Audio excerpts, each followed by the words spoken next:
क्या है? Professor Chitra Rajesh. Ma'am, जब घटना घटी सुजीत जी के साथ तो आप वहाँ मौजूद थी? बिल्कुल मैं थी खड़ी, और वो घटना बहुत ही शर्मनाक है। और जब हम लोग दिवाली का उत्सव मना रहे थे, सब खाना खाने जा रहे थे, टीचर्स सारे जो हमारे जितनी फैकल्टी थी, एसोसिएशन गिफ्ट वगैरह दे रहे थे, तो एक झुंड बच्चों का, तो अब मैं नहीं कहती, गुंडों का था वो। और वो जब अंदर आए थे तो मैं भी वहीं थी, और उनकी मंशा साफ थी कि वो मारने आए।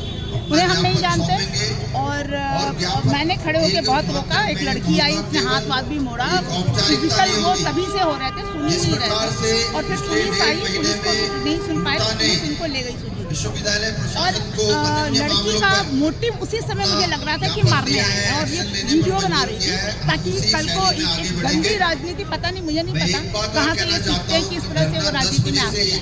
तो वो शायद उसका कोई मोटिव था, ना तो वो लड़की हमें जानती है, ना हमको जानती है। तो ये दूसरी का वैसे भी एक बात बता दूँ, एक कानून है यूनियन का ट्रैश पासिंग, उसके हिसाब से कोई भी यूनियन बिना निमंत्रण के कहीं भी नहीं जा सकते अगर वो एफिलेटेड नहीं। हमारा कॉलेज बिल्कुल एफिलेटेड नहीं है दूसरी से, तो उनका आना पहले ही वो कानून तोड़ के आ रहे थे। और उसके साथ गुंडे थे, उनके क्या कहते हैं, वो बॉक्सर्स थे, बंदूक वाले बच्चे लोग थे, आई डोंट नो कैसे कैसे एलिमेंट्स थे। तो बहुत ही खतरा, इस तरह से गुंडे आके खामखा मारपीट करके जाएं, तो उससे ज़्यादा शर्मनाक बात नहीं है। ये तो पहली बात।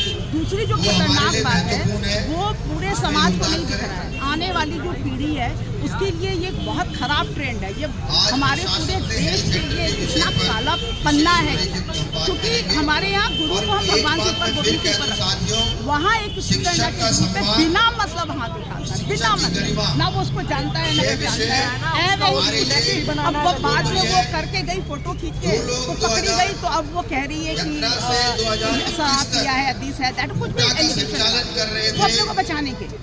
आप ये सोचिए, ये तो वही बात है कि पड़ोस को बुला ले अपने माता पिता को मारने के, जिसने भी से बुलाया। तो ये जो सोच है, मुझे वो सबसे ज्यादा खतरनाक है। कल कैसे काम करेंगे बताइए भाई? डिसिप्लिन कमेटी का था, डिसिप्लिन तो वैसे ही है जैसे कि आपके सैनिक हैं बॉर्डर पे, अगर वो नहीं होंगे तो आप सुरक्षित हैं क्या?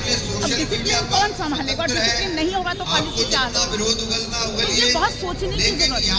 उन्होंने आरोप लगाए हैं दीपिका जी झूठ ने। बोल रही है अपने को बचाने के लिए भाई, ये तो सबको पता है। तुम उस कॉलेज की नहीं हो, तुम जानती नहीं हो, तुम कैसे आरोप लगा दो? और इतने लोग हैं, उनको कुछ पता ही नहीं है, तो उस पर तो बात करना ही बेकार। वो तो स्टेयर का लगाया उन्होंने कि वो देख रहे थे उनको। नहीं, वो आपके पास वीडियो है, वीडियो प्रूफ है, तो उसको जरूरत ही नहीं है हमें सफाई देने की। वीडियो प्रूफ है, जब वो देख रही है, ऊपर वो लड़ाई है, उसका सारे वीडियोस है। और दैट इज एक अच्छी बात है कि प्रिंसिपल के कमरे का ऑफिशियल वीडियो है, वो कोई किसी ने नहीं बनाया। तो वो तो साफ दिख रहा है, वो बैठे हुए हैं, वो खुद उसका इंटेंशन दिख रहा है। जो हमारे स्टाफ रूम में घुसी है, खींचते हुए आई, वीडियो है जो आके हाथ मेरा मोड़ रही है, क्या है ये? आप साफ देखें ना, तो उसको प्रमाण देने की क्या जरूरत है मुझे? वो तो खुद दिखता है लोगों को। ये पूछना ही बेकार है कि वो क्यों। ये जो जस्टिस के नाम पे जस्टिस आया, इसको आप कैसे देखें? मैं तो चिंतित हूँ, क्या जस्टिस देखूँ ये बताएं आप। कितना बड़ा मुद्दा है ना, ये पूरे देश को सोचने की जरूरत है। ये इनको अभी एक छोटा सा मुद्दा नहीं है, ये एक डिसिप्लिन कमेटी पे उठाया गया हाथ नहीं है, ये पूरे देश के लिए है। जो एक स्टूडेंट की नैतिकता इतनी गिर गई कि वो गुंडे बुला रहा है, यानी कि कल वो अपने माँ बाप के लिए गुंडे बुलाएगा, और उसके बाद कल किसी भी बात, आप नंबर नहीं दोगे तो वो गुंडे बुलाएगा। आप ये सोचें जो कल क्या होने वाला है। मैं तो इन छोटी बातों पर हूँ, मेरे को लगता है कि किसी को चिंता ही नहीं है। पूरा का पूरा यूथ बर्बाद होगा। आने वाले समय में क्या ट्रेंड होगा ये बताएं। मैं तो अपने देश, पूरे आने वाली पीढ़ी के लिए चिंतित। दिल्ली विश्वविद्यालय प्रशासन से क्या कहना है? आपको मैं बताऊँ, दिल्ली की और पूरे देश की विश्वविद्यालय और दूसरे जो छोटे जगह के बच्चे हैं वो तो शेर हो जाएंगे भाई। इन खतरों को इनको समझने की जरूरत है। मैं कौन होती हूँ उनको सलाह देने वाली?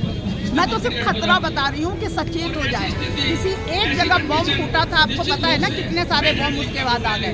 तो ये जो एक चिंगारी है ना, ये कब आग होगी पूरे देश को जला देगी। तो हमें उस पर सोचना है। मैं बहुत आहत हूँ और मैं अपने पढ़ाने जाती हूँ, बच्चों को देख के डर लगता है कि ये बच्चे हैं। जब को मैं तो रात के 12 बजे तक बच्चों के साथ खड़े रहने वाले थे, और आज जब उन बच्चों को देखती हूँ तो कई बार प्रश्न आता है कि इसमें से कौन ऐसा आतंकवादी निकल आएगा, कौन ऐसा बच्चा होगा जो इस तरह की हरकतें कर बैठेगा। आप एक महिला भी हैं और एक लड़की है इस जनरेशन की, और बाप की उम्र के टीचर पे उसने मतलब हाथ उठाया है, तो ये कितना, ये मैं आपको एक बात बताऊं, वो लड़की के नाम पे धब्बा है। वो लड़की, कोई भी स्त्री इतना नहीं गिर सकती है, वो स्त्री के नाम पे ही धब्बा है। हम बिल्कुल उसको, ना तो मैं बेटी मानती हूँ, ना तो मैं स्टूडेंट मानती हूँ, ना तो मैं उसको, मतलब ये जो उसने किया है वो नैतिकता की उसने सारी सीमाएं लांघी। और एक जो भी उसका मुझे कहा, क्योंकि वो हमारे कॉलेज की नहीं है, उसको कोई लेना देना नहीं था, उसके बाद जो उसने किया, उसके बाद झूठ से झूठ बोल रही है, वो एक अच्छे इंसान भी है। उसके लिए तो मैं बोल ही नहीं सकती, बोलना ही बेकार है। मेरे लिए वो माने ही नहीं रखती, मेरे लिए उसकी सोच माने रखती।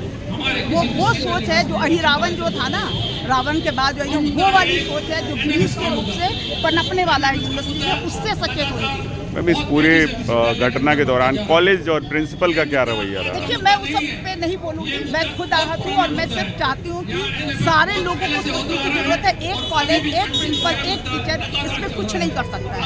ये प्रश्न चिन्ह पूरे समाज के, और ये पूरे समाज को सोचना पड़ेगा कि कल उनको कैसे बचाना है। नहीं तो कल क्या होगा? आप सोचिए, आपके पास सैनिक नहीं होगा, आपके पास डिसिप्लिन कमेटी नहीं होगी, हम आएंगे क्लास में 2 मिनट के चले जाएंगे, अभी कितना नुकसान होगा ये आने वाला समय में। ये बहुत बड़ा खतरा, और उसको रोकने के लिए इन्हीं को सोचना पड़ेगा। आप होती तो क्या सजा देती? मैं सजा क्या दूं? मैं क्यों दूं? मैं तो समझ ही नहीं पा रही हूँ ऐसे बच्चे कहाँ से आ जाते हैं भाई, कहाँ से सोचते हैं बच्चे, मैं तो समझ ही नहीं पा रही हूँ। इस ट्रॉमा से मैं निकल ही नहीं पा रही। आज पहली बार नहीं हो, मेरे पास यूनियन भी रहा है, और दूसरों के बच्चों के सामने खड़ी रही हूँ मैं इसलिए, और मैंने कहा नहीं चढ़ोगे तो नहीं चढ़े। बच्चे इतना सम्मान करते थे, और मैं इसीलिए खड़ी थी कि मुझे पता था कि मेरे बच्चे हैं। बट इस बार इन्होंने साबित कर दिया कि वो बच्चे नहीं हैं, तो फिर क्या?